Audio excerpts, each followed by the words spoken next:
Good day, residents of Coega Municipality. Today I'm standing here with some of our ward councillors from Humansdorp at the Humansdorp Emergency Medical Services. Today is also Human Rights Day, and it is a basic human right for our residents to have access to healthcare services.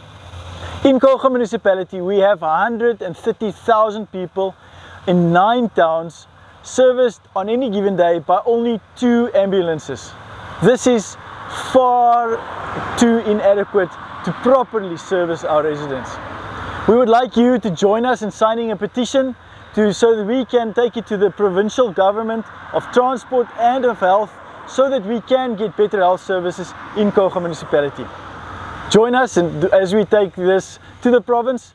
I want to thank also our staff at the EMS services who works extremely hard and can only do what they can do with what they have.